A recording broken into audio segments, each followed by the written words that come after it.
Have you ever wondered if a massive rocket like SpaceX's Starship could touch down on another world without any landing legs at all? Picture this: a colossal spacecraft hurtling through space, aiming for the red dust of Mars or the craters of the Moon, and simply settling right on its base. It sounds almost too straightforward, doesn't it?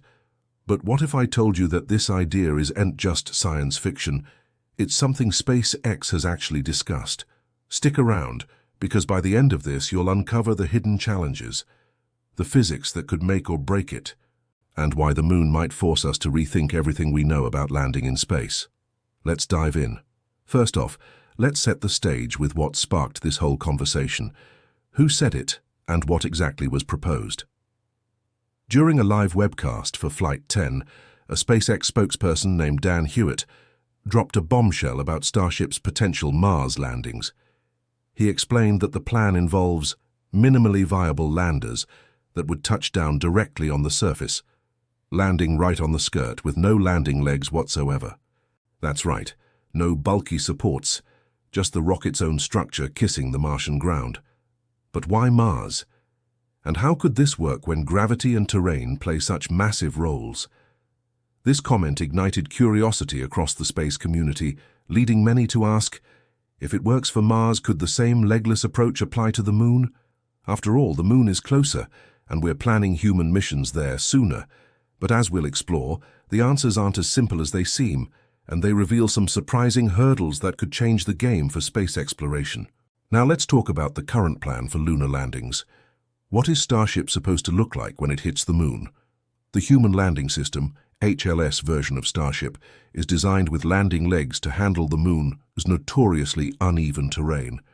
Think jagged rocks, sloping craters, and dust that behaves like quicksand. These legs are crucial for stability, but here's where the intrigue builds. They come with a massive downside. Why? Weight. Starship is enormous, far bigger and heavier than the Falcon 9 rocket that SpaceX has mastered landings with on Earth.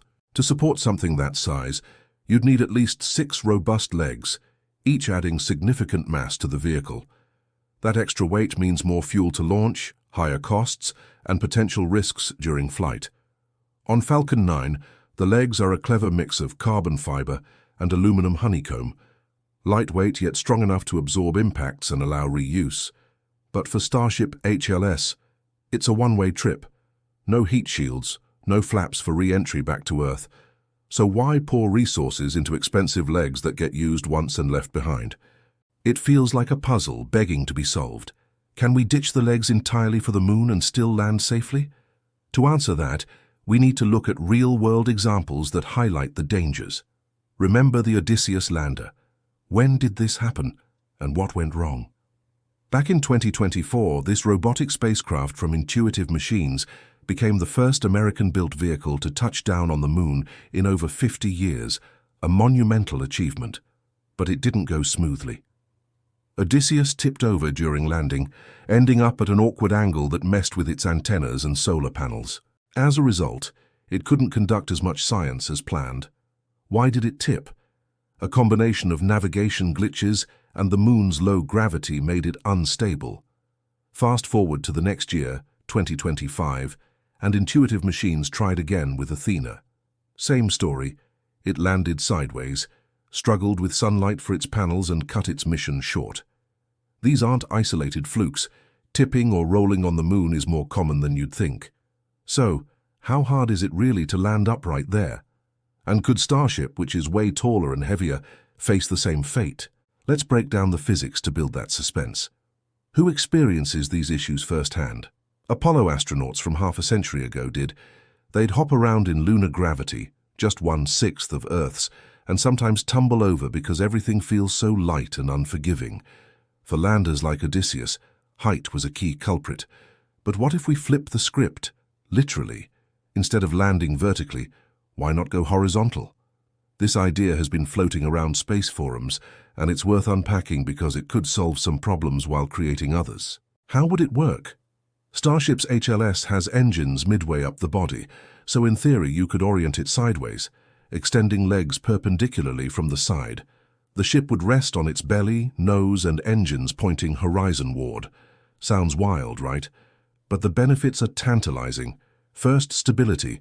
A lower center of gravity and wider base mean it's less likely to tip on rough terrain. Where would this shine? On the moon's sloped craters or regolith-covered hills? Access improves too.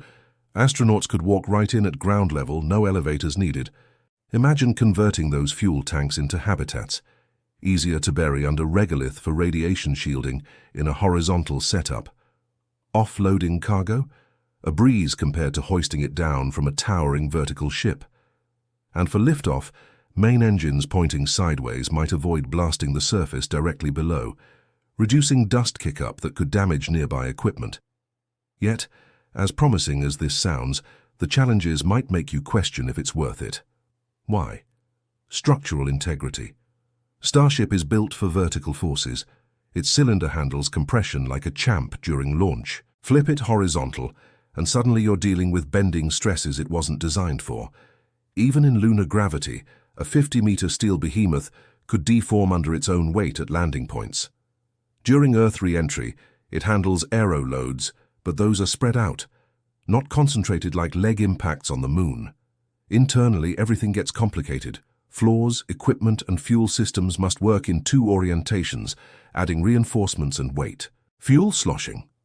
In horizontal tanks, leftover propellant could shift the center of gravity wildly during maneuvers, making takeoff unstable. Vertically, gravity keeps things aligned. Plus, how do you even launch from horizontal? You'd need extra systems to tilt it upright or alternative engines. More complexity, more risk. Is the payoff, easier cargo access, enough? Maybe not, when lifts or robots could handle vertical unloading without redesigning the whole ship. If ditching legs altogether still appeals, there's another wild card: building infrastructure on the moon. Who proposed this?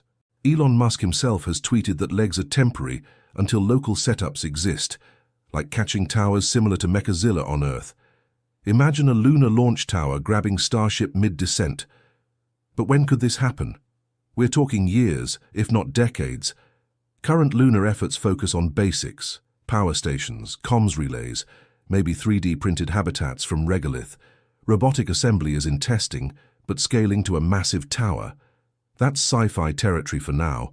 NASA's Artemis program pushes forward.